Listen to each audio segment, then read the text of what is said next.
Right. All right. Hi, everyone, and welcome to this talk we're having for our Techno Society Salon.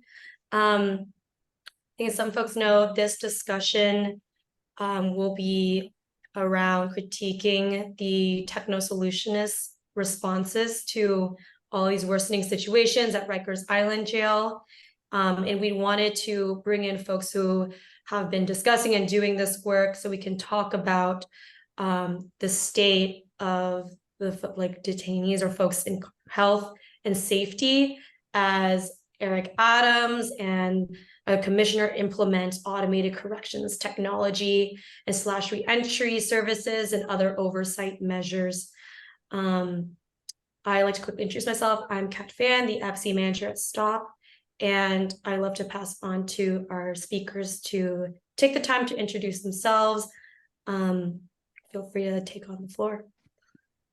You want to go first, Dr. V? Thank you. Peace and blessings, everyone. I'm Chaplain Dr. Victoria A. Phillips. Everyone just calls me Dr. V.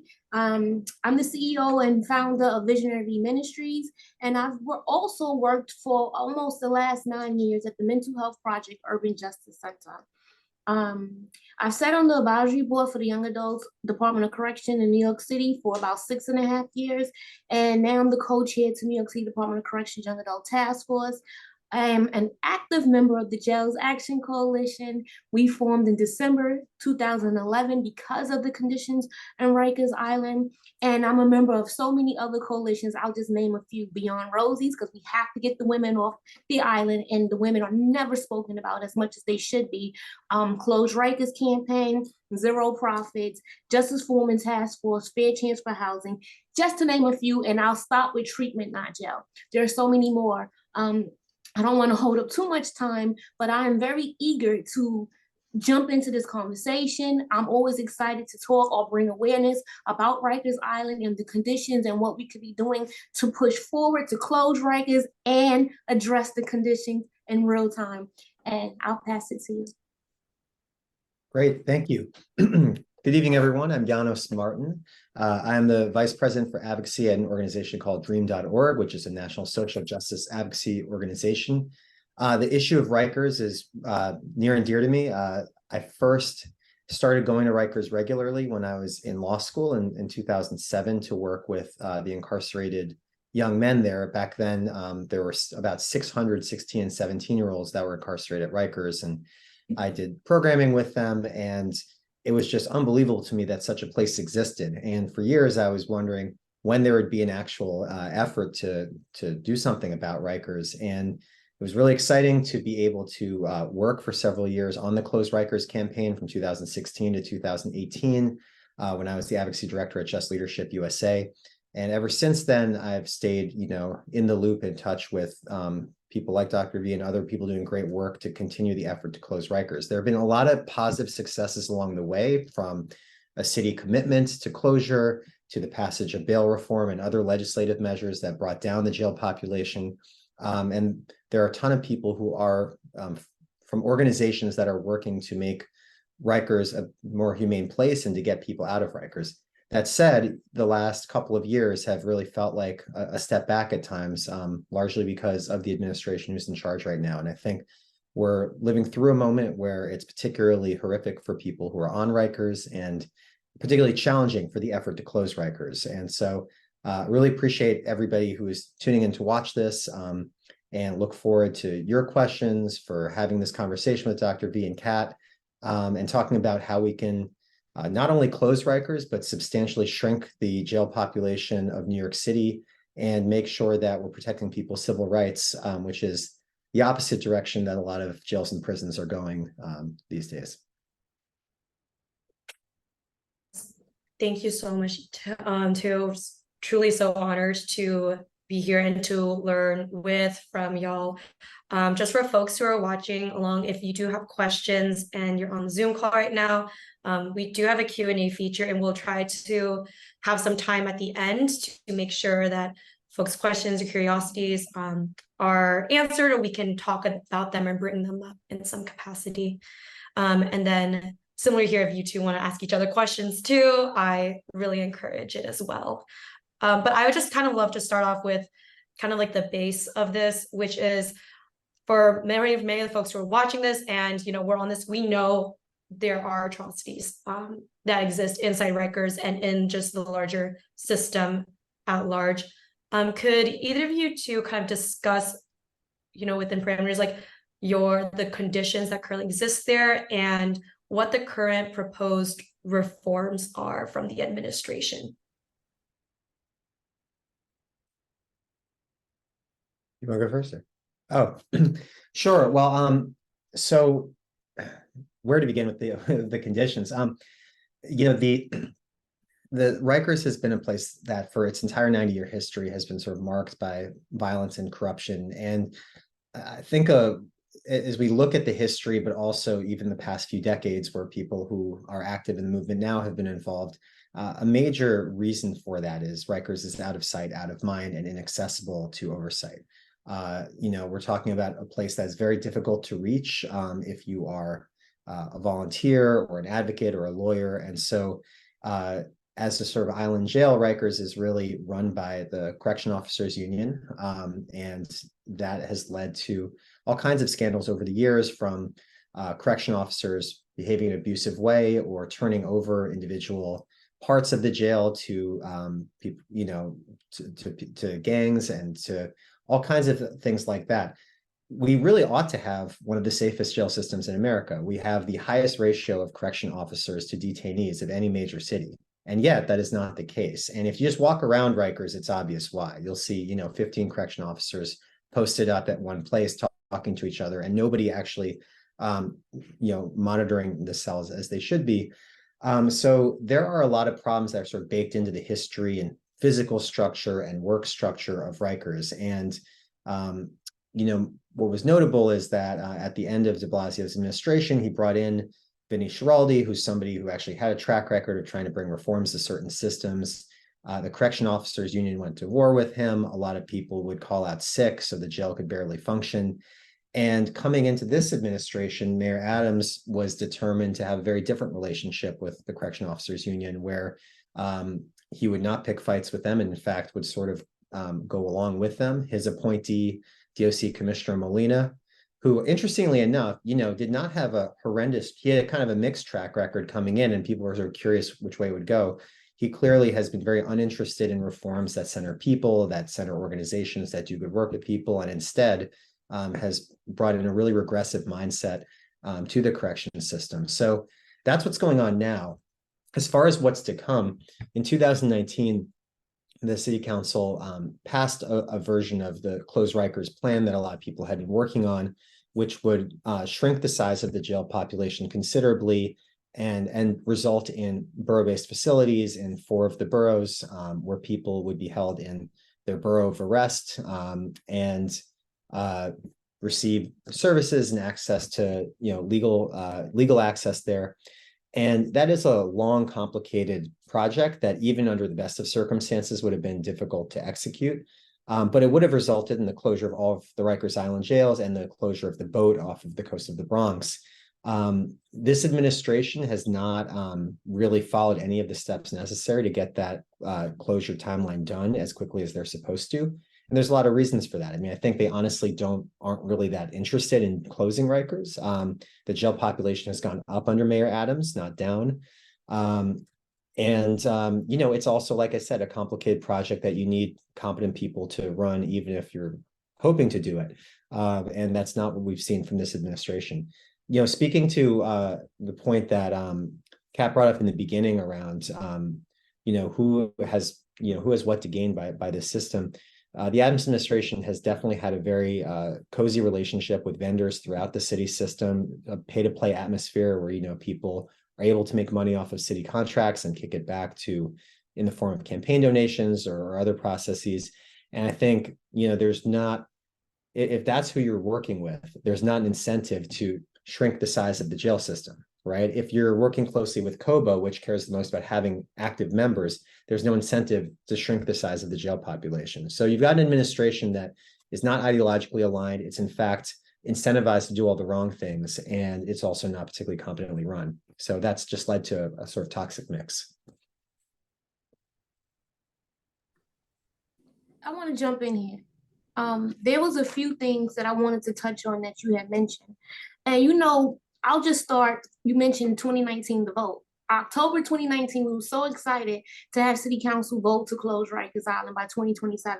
Now it's been extended to 2029. Over the years, over the last 2 decades, I've worked in Rikers doing nursing, cognitive therapy, some forms of monitoring for those with serious mental illness, and some forms of chaplaincy. And I say all of that because I've been afforded certain access to areas that most people don't have. Oftentimes I would joke with attorneys that I can go where you can't to see your clients, right? And so with that being said, it's not just DOC I want to hold accountable. I want to hold CHS accountable as well, because they took a vow to do no harm when they became medical professionals. And the amount of barbaric treatment that I've seen over the years, it doesn't get better. With each administration, there's a promise that there'll be change. For example, they're still saying we need more officers. We need more officers. We can't produce people for medical visits, produce people on time for court. All these different things that we've been advocating 10 years ago is still occurring. And I know for a fact 7 years ago, I actually advocated against other advocates for funding for additional officers, because back then officers were working 3 shifts. Now officers are still working 3 shifts. And I want to highlight that because it's not okay for NLT to continue to throw money at DOC. We need to change the culture and fix the administration because there's mismanagement across the board. And I'm gonna go back. In October 2019, when the vote came, there was around 40% of the population that had a mental health concern. Now, today, it's about 51%. What are we doing here? Who are we incarcerating? Why are people being sent through the criminal legal system rather than having treatment, not jail? So it's a public health crisis on Rikers Island and the boat. And I always push our electeds to do more because these are all your constituents. We are supposed to be a city that looks after each other. We're supposed to be a city that leads in other ways across the nation, and we are falling short in every step of the way. Out of the 8 deaths this year in Rikers, in DOC custody, I believe all of them came from a specialized unit, a unit that was supposed to have adequate officers, a unit that was supposed to have medical staff coming through to maintain one's health. And so if the people are dying from specialized units in 2023, what do we think general population is like? I just really wanted to highlight that. I'm sorry. No, absolutely. And Dr. V, there's supposed to be more specialized units coming online at the hospitals, right? And that would be an improvement, right? Because you'd be looking at people getting treatment inside of a hospital setting rather than a jail setting. And that's already years behind. And it's been an example of a benchmark that this administration has missed, right?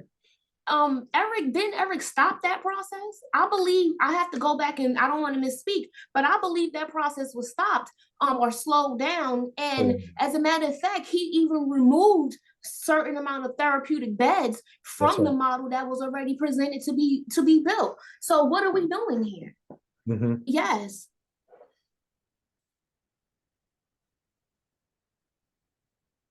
I think Kat wanted to say something.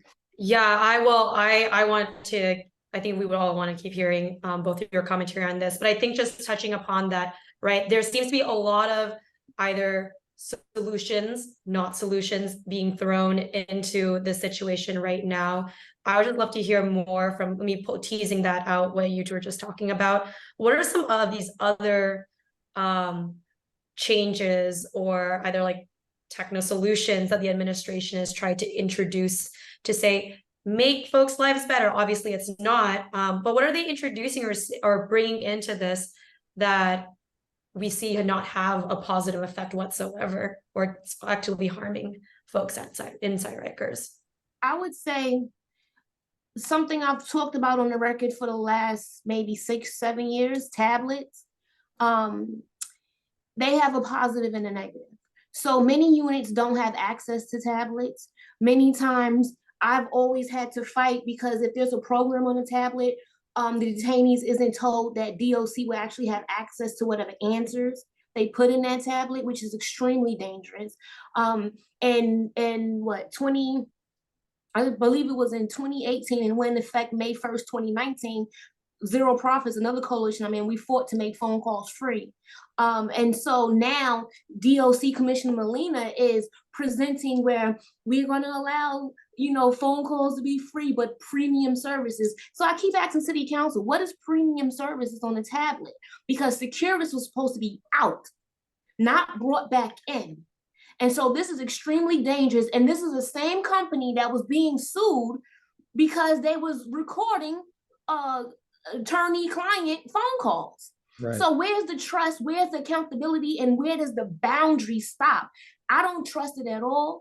I don't think that a detainee should have to upload anything on a tablet to be sent out, because DOC is not accountable for minimum standards. They're not accountable for following protocols. And we see the way they respond to the Board of Correction that they don't believe they have to be accountable to anyone. Yeah, so to follow up on that, technology is, as with everything in society, right? It's a mixed bag. And I think Dr. V hit the nail on the head about the challenge of technology and corrections is who controls it, who monitors it, right? So when you talk about Securus, a national conglomerate that, monitors, deals not with just phones in prison, but also the unfortunate growing practice of how many prisons, fortunately not yet in New York, right, are replacing mail with digitized scans only, so people can have to pay a fee to basically upload a digital version of something their loved one sent them. Securus is all over that as well, and there's now 14 states that have basically eliminated mail in prison. So this is a company that is trying to, it's in their bottom line, it's in their prospectus that they're trying to make profits being extractive off the jail and prison system. So any company like that, should not be anywhere near something related to, New York City with our values, right? Now, when it comes to things like tablets, education in prison, there are examples out there in the country of companies / organizations that are doing it the right way. And very often, if you look at sort of who's behind behind a good, prison tech company versus a bad one, is it founded by somebody who is directly impacted, either formerly incarcerated or someone who sort of came up with ideas because their loved one was in prison? And, you look at something like Unlocked Labs, right? They're in Missouri, but they're like now, I think they're in Sing Sing, and they're in a number of places around the country, right? Their educational programming was designed by people who were originally juvenile lifers and, taught themselves a lot in prison. So if they come in and say, hey, can we do a program? I trust that they, have the best interests in mind. I trust that they're going to have security policies and data policies that are going to be in the best interest of people incarcerated. If it's a company that's, a national company that's in it for profit, then like, I presume that they'll sell people who are incarcerated out right away if the corrections department asks for it, and B, they're going to create their economic model in such a way that they can make money off people on an individual basis. So I think moving forward, it's 2023, I think some version of tablets are going to be here to stay in jails and prisons throughout the country. The question is who controls the data and who has access to it, and other kind of security features like that.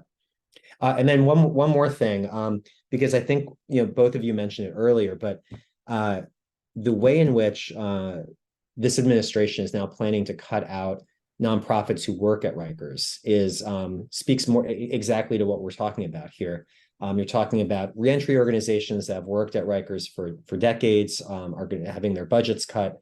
I was speaking with somebody who was from one of those organizations last night, talking about how if you look at whose contracts at Rikers were targeted the most, it's organizations that do both direct service work and advocacy. So it's a way for the Adams administration to really hurt the budgets of organizations that speak out against their policies.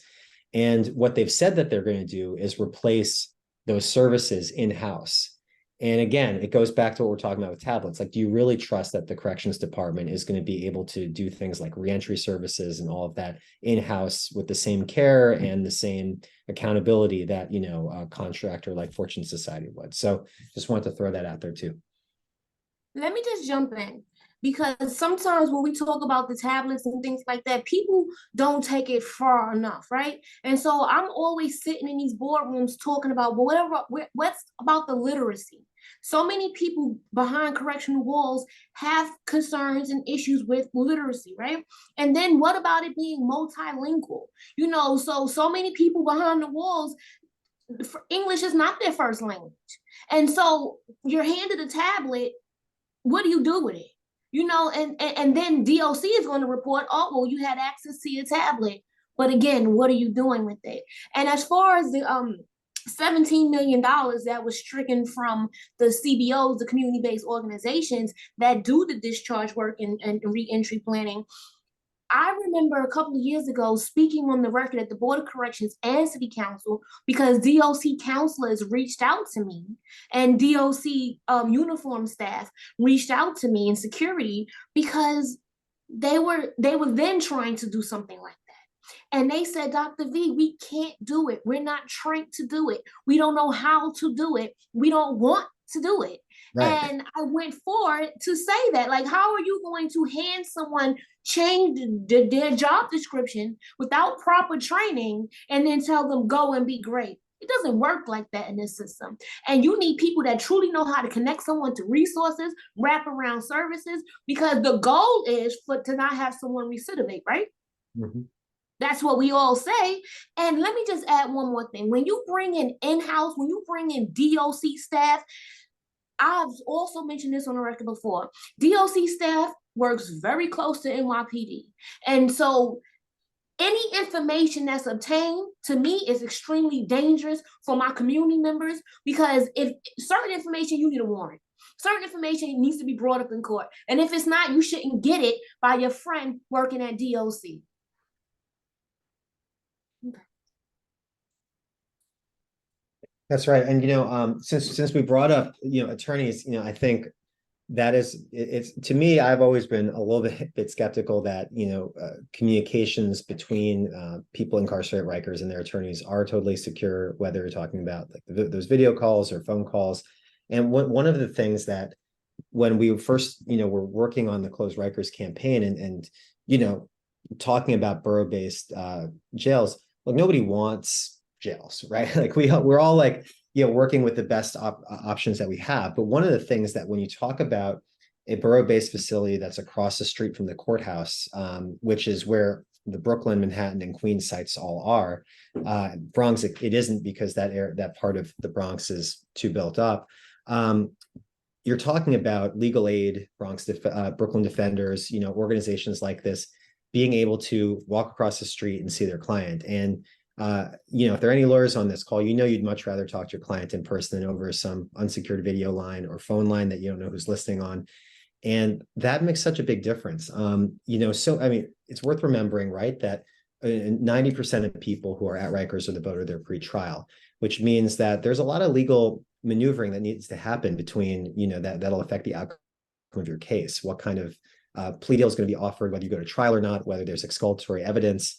And lawyers cannot really visit their clients on Rikers. I mean, you could maybe if you're one of those wealthy people on Rikers and you have a paid lawyer who's going to take all day to go out there. But if you're a legal aid lawyer, you can't take 5 hours to go visit one client on Rikers. It's just not it just doesn't work. So the idea that people have access to their attorneys in person, I think will make a big difference in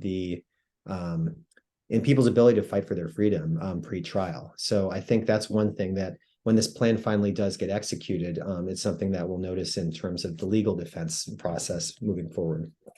You actually brought a memory to me.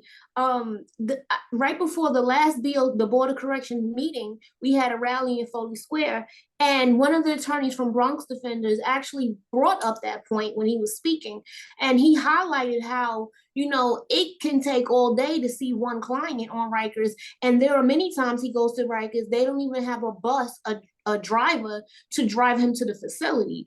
Or if you go to the facility, you have to wait for an escorting officer, and sometimes they'll be like, there's none. And so then there's so many roadblocks to justice that have to be addressed in real time.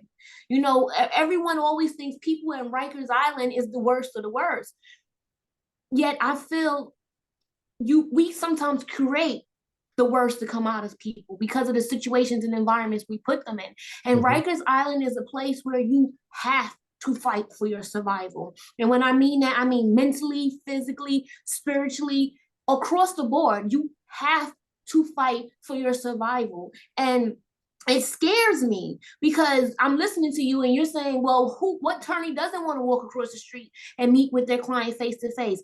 I believe it should be a standard to have to meet with your client face to face. You know why? Because of the Khalif Browders, because of all the things that go on behind the walls that you might not even pick up on a video.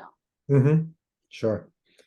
And while we're talking about, the legal side and the prosecution side, I think it would be remiss not to lift up another group of people that need to be sort of held accountable in this process, which is the 5 district attorneys of New York City, right? As much as, I'm a constant critic of Mayor Adams and Commissioner Molina, you only wind up in jail pre-trial because a district attorney asks for bail or remands you there. Well, a judge remands you, but, the district attorneys basically have to ask for it. And when you look at the 5 DAs, they're not all created equal with respect to this issue. Some of them, like Eric Gonzalez and Alvin Bragg, are more likely to consider programs or release people on their own recognizance, for certain offenses rather than send people to Rikers. But at the same time, when you look at a number at the low point, I believe, and Dr.V, correct me if I got the numbers wrong, I believe at the low point during COVID, 3,800 is how low the jail population got. And now it's over 7,000. So who's doing that? It's the district attorneys. And I think when people figure out who to hold accountable locally and politically, everybody has a district attorney in the 5 boroughs, and all of them could be doing better on this issue in terms of coming up with solutions other than sending people to Rikers pre-trial. In addition to that, Darcel Clark in the Bronx actually has Rikers in her jurisdiction, meaning when there's correction officers who commit abuses, that's supposed to be her job to hold them accountable, and clearly that is barely happening. So can't talk about civil rights and legal rights without mentioning the 5 people who are at the end of the day the most responsible for this crisis. I'm happy you brought all of that up because Darcel actually has an office on Rikers. And I always am like, what about the officers? What about the brutality? Where are the charges? When it's a corrections department, correct the people that are supposed to have care, custody, and control over the detainees. Start there, right? And when I talk to DAs, and they get mad at me, but I always say, DAs and you judges, you have blood on your hands. And I mean that. And I'm so happy that City Council I believe it was early this year, passed the court navigating bill, because that will start the process of, so often I would run the court, attorneys will call me like, Dr. V, could you pop up? And I will run the court, speak to a judge, talk to a judge in judge chambers about the adequate resources that is available for someone, or how we can connect them to it so that they don't have to go to Rikers Island on the boat. But I'm only one person. So now that we have that bill, hopefully they'll have the funding pushed through, and that could be another avenue of how we steer people away from even going into the jail system. I know you two have mentioned, I'm really glad you've mentioned all the different groups that should be held accountable, and you've also talked about the many other impact folks you've worked with and the coalitions you're a part of. As well, on this topic, what are the specific ways in which we can hold these folks accountable? What are the actions at the local level? I think it's very common to ask for action at the city level, but we're mentioning a lot of local actions right now. Even for those on the call at the moment, what are the coalitions and groups you're working with currently asking for in terms of community engagement? Do you want to talk about the community engagement piece, like what the campaign is most looking for right now out of allies? I was getting ready to say decarceration. Right now, I think that's the biggest push, along with correcting conditions, because we have to do both in real time. And so, like the borough-based jails, it's supposed to have about 3,300 beds. That seems unbelievable with the population that we have right now, right? But we know it's possible because just 2 years ago in the pandemic, we made it work. And so it scares me, because we're always pushing for accountability. For example, City Council just released a death investigation bill. That's something that's going to make the Department of Corrections responsible in real time and allow us to know why someone died. That will trickle down to correcting the situation or the issue on why someone died. You know, a lot of times they'll say someone OD, but substance abuse and misuse is actually a mental health diagnosis in the DSM-5. And so once again, it trickles back to that mental health, public health crisis that we aren't addressing behind the walls. And in real time, if we paused in court and truly looked at someone's needs, rather than funneling them off and thinking, well, I'm gonna see, I've heard judges say this, I'm gonna send you to jail so you can get your services. But you don't get services in jail. You don't even get rec sometimes. If we truly address those issues on why someone goes into the jail system, immediately we can stop. If we address, there's so much about this. Go ahead. Oh, I mean, you know, those are all, I co-sign all of those things. I mean, you know, for me, I work always, you know, in the political sphere as well. And so I think, to me, the effort to close Rikers, to actually get to where we want to go, I don't know if it's going to be possible under an Adams administration. We can, and I think in a sense, under an Adams administration, the work that all of us are doing is a form of sort of harm reduction, like preventing things from getting worse. And, you know, but to me, the 2025 election, where there's going to be, I believe, you know, a strong challenger to Mayor Adams, who is better on the issue of, you know, civil rights, policing, criminal justice. That'll be a major opportunity for people to, I mean, there's no one thing that can make a bigger difference than that.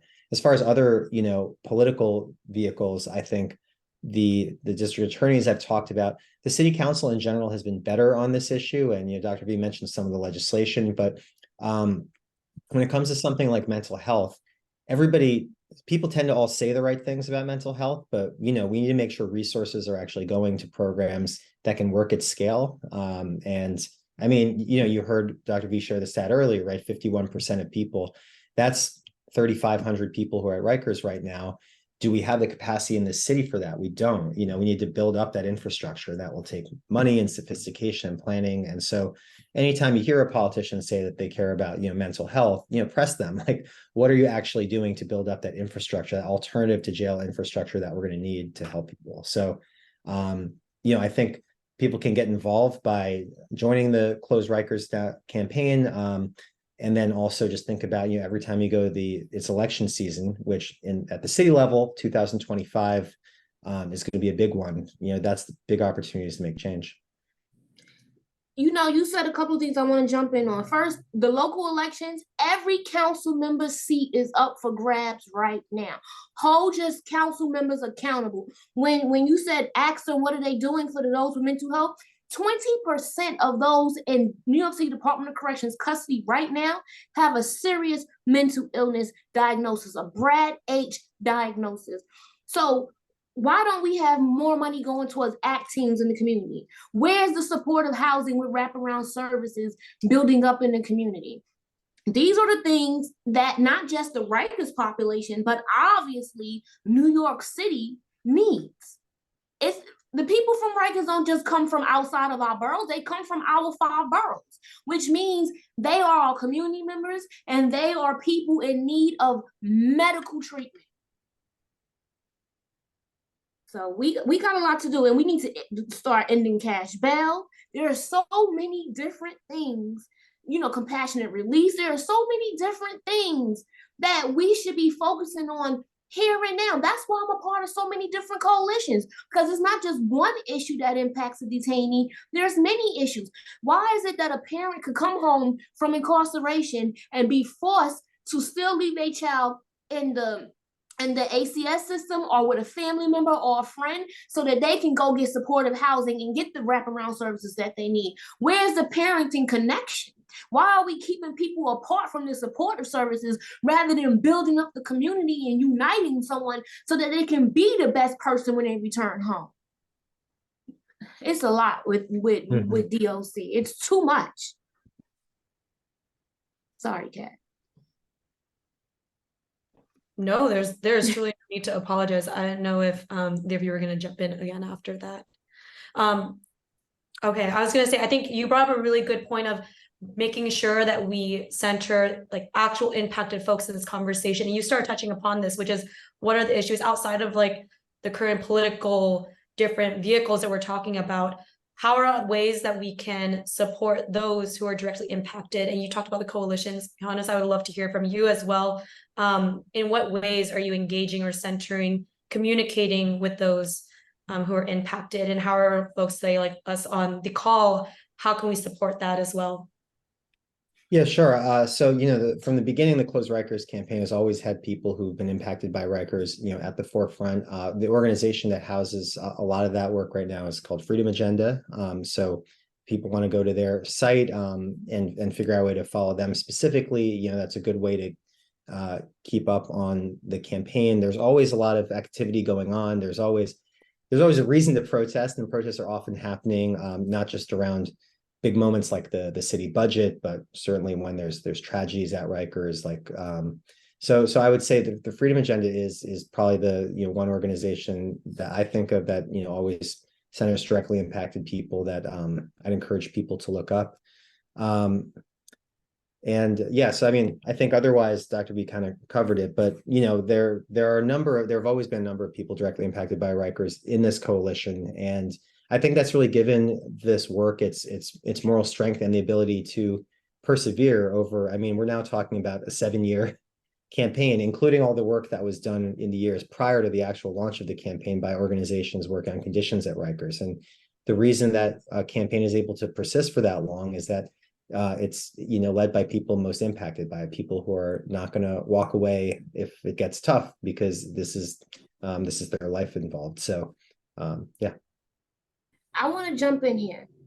So often, I got to give a little plug for the jailsactioncoalition.com. You can always look us up as well. And for those who want to connect with the Campaign to Close Rikers Freedom Agenda, it's the campaigntocloserikers.org. Feel free to log on and learn what you can or join us in this fight. And I also want to highlight the Women Community Justice Association, because that's where the Beyond Rosie's campaign is actually housed. And so often we don't speak about the women, right? And so on Rikers right now in Rosie's facility, over 80% of the women have a mental health concern. And here's the thing, when you talk about what can we do to help people in the community before they get there, 77% of the women in Rosie's right now enter into incarceration having been the survivor of sexual assault.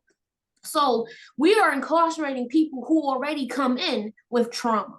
What they say, 1 out of 5 foster care youth eventually end up incarcerated. So again, we are incarcerating people who come in with trauma.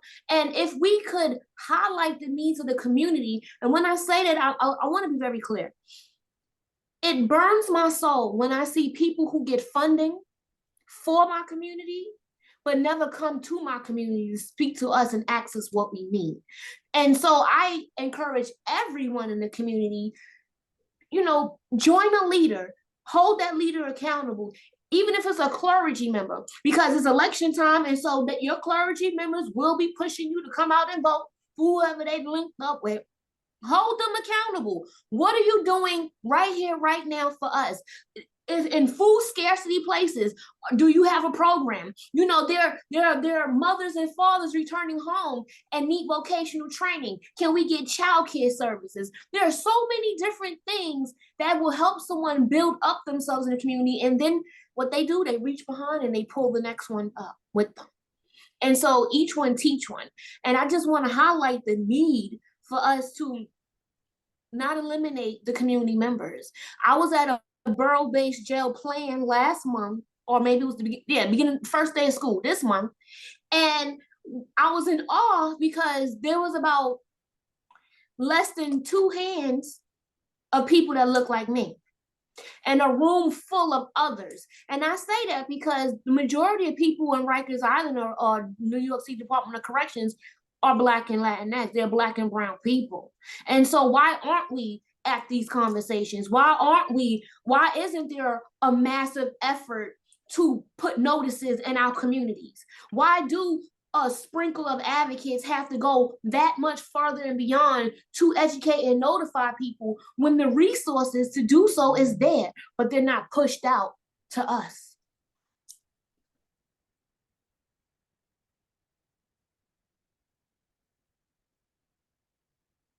I just didn't know you had a response to that. You're nodding, but No, I'm good.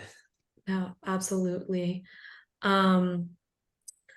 I wanted to hear from both of you. I know we've covered a lot of ground, both like historically, current. I wanted to hear a little bit more about what you use probably like a lot of future, but specifically kind of drawing it back to where we wanted to start, where this conversation kind of started from, kind of two things. One, just within the realm of our organization work in the anti-surveillance realm, I'm curious on what you two envision, what it would look like to have decarceral, anti-carceral technologies in the world that we live in, and in the campaigns you're a part of. And then I just also love to hear, because I'm closing out, maybe one dream or a hope you have about the movement that you haven't been able to vocalize or share either on this call or in recent conversations that you want to share with us. And feel free to take as much time, go back and forth on this as you'd like. I think those two would be really impactful for us to hear. Now, Kat, I had brain surgery. I'm gonna need you to repeat the first question. Absolutely. The first one is just how you would envision, what you envision a world, or in your movement, what anti-carceral or decarceral technologies would look like. And then I can also repeat the second question too. And then the second one is what one dream, one hope you have about the movement that you'd like to share. Either you haven't been able to vocalize on this call, or you haven't been able to vocalize in past conversations. Sure, I'm happy to go first on this one. So, and there are actually, technologies that I do want to talk positively about, but just to sort of wrap up the Rikers piece of it, always important to say in these conversations, we touched on it a little bit, but always worth reemphasizing that Rikers Island is a pre-trial facility. And to me, I think it's the bedrock of our legal system should be that you're innocent until proven guilty, and people should not be in jail pre-trial. Now, we can all sort of quibble about specific situations, but certainly when you look at the sheer volume and number of people being processed to Rikers every day, that's a violation of that basic legal principle. And so even when you talk about solutions that have been proposed in recent years around supervised release or things like that, it's like, do we really need that? What about just people have a court date and they have to come back to that court date, and if they're found guilty, then they go to prison? But the idea that we have to warehouse people in this dangerous jail for 6, 12, 18, 24 months before their guilt has been proven, to me, is just fundamentally, incorrect. So I think the easiest anti-surveillance technology would just be, letting people be innocent until proven guilty in the community. That said, in the jail and prison system across the United States, there are some innovative ideas I've seen. I haven't spent a lot of time talking about, my work, which is more national than it is in New York, but you have seen a lot of directly impacted people sort of taking technology into their own hands to try to make a difference. And we actually ran a accelerator program for Justice Tech cohort last year, which is 10 social impact entrepreneurs, 8 of whom were directly impacted and 2 of whom were former public defenders. So all 10 of them being people whose values are aligned with disrupting the prison industry, not supporting it. And some of the ideas that come out of that, you've got an idea like Creative Acts, which goes into prison systems with virtual reality and allows people to do the kind of programming that is banned otherwise by their prison system, that would otherwise only allow them like a small place in the yard. But it's proved really helpful for people as a sort of pre-entry vehicle, so that people can connect with loved ones more easily and with fellow community members, and sort of be ready when they come home from prison. You've got Untapped Solutions, which was founded by a formerly incarcerated young man, which connects people to jobs when they come home from prison, working with social service providers. You RASA, which employs formerly incarcerated people to clear criminal records using sort of web technology. And then Justice Text, which is like a newer company that uses AI to scan through discovery on behalf of public defenders to find keywords or phrases that could be useful for their case. Because as people know, public defenders have 150, 200 cases. They often don't even have the time to look at all the discovery. So these are all ways in which technology, as we said a while ago, right, it can be a good or bad thing depending on who's wielding it for what purpose. And so I do think that moving forward, as long as the people I think there's a lot of potential for technology to be used for good in this space, as long as the people who are behind it are people who are motivated by a desire to shrink or change or improve the system rather than people who are meant to profit off it. So to me, that's a semi-positive note to end on. I don't think Commissioner Molina is going to lead us to that promised land, but I do think that there are a lot of really dynamic people around the country who are thinking about this. And then one last sort of dream or hope I have for the criminal justice movement as a whole.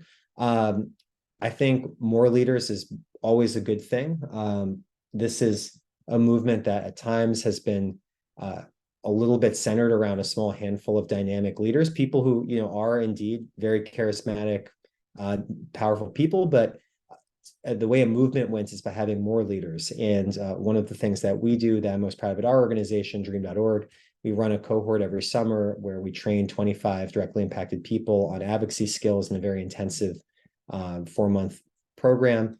And that means every year we're sending, you know, a couple dozen more people across the country to do work in a more dynamic way. And that's ultimately how we're going to get to the changes we need, is by having hundreds and hundreds of leaders stepping up in all different kinds of ways to make change.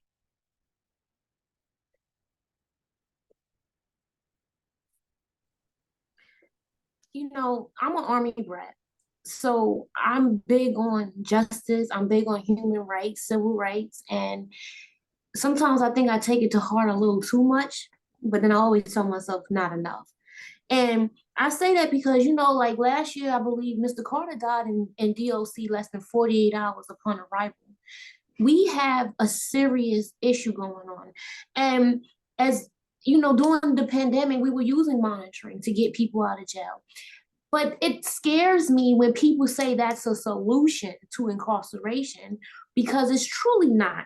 When we think about someone being violated because of a lost GPS signal, you know, when we think about the financial cause, when we think about a missed curfew, there's, even in the pandemic, I have recordings of housing units calling me and putting certain people on the phone with me. And they're like, Dr. V, you know, I could get out, but I got a dollar bill, but I got a PO hold because I missed curfew. And I remember one guy, he had twins, 7 months old. And I just couldn't help but think, my God, here we are endangering a father who should be out assisting the mother in raising his children while preparing for his day in court. And he's not. And then if he has the monitor, he's already lost his job because he was incarcerated. You know, people, we already have a dire housing situation, but how many people lose their housing while they're in jail for 30 days, 60 days, 90 days, and we don't even help them afterwards. We don't even make sure they don't lose their housing. There are so many reasons that people should be out to fight their day in court, but I don't think that the monitoring that they now want to use is the best thing, because there are times when people are violated because they didn't even get permission to go to a doctor's appointment. And I'm just thinking how many times I had to advocate for myself medically, how many times I had to, just last week, go to the hospital at 4 a.m. What would that look like if I was on some type of monitoring system and couldn't get in touch with my case manager or my PO in that moment? I've even heard people who needed additional medication and they were told, call 911. So now I have to have a bigger bill because you won't give me permission to go to a doctor's office. There are so many things that people don't think about that comes with this type of monitoring that we have to address before we even think about it becoming the norm. And I would just say, I have a lot of dreams when it comes to this type of conversation, but I'll combine it. I wish, I dream, I pray, I want to manifest that Mayor Eric Adams follows the law. He loves to say, I'll follow the law. So do so and close Rikers by 2027, right? Expedite the construction that needs to be done. They're building a correction academy with no problem that I think they said might be done late 2025. So what are we doing here? And another part of my dream would be, I actually directly spoke to Commissioner Molina about this last year, bring back the Suicide Prevention Task Force. You know, how many people pass away in custody and they're very quick to say, well, they committed suicide. But what are you doing to prevent it, right? And then I would just say, you know, there's always an argument about why do we have to have borough-based jails? And I always bring back to New Yorkers, remember a couple of years ago when the federal jail had people banging on the walls and yelling help, and all the council members and electeds was out there horrified by the conditions, but they knew about it because they could hear the people banging. They could see the lights off. You get none of that when someone is taken away to the boat or Rikers Island. And so there's that loophole that allowed our own electeds to fall short in accountability. And so I would dream, I would hope that we would get these buildings up, and not because I want jails, but because I'm realistic and I understand from working behind the walls that unless we're closing courts, unless we are shutting down probation offices where anyone can be violated at any time, that we have to be ahead and a part of the conversations and in the designs of these borough-based jails, point blank, period. So that's part of my dream.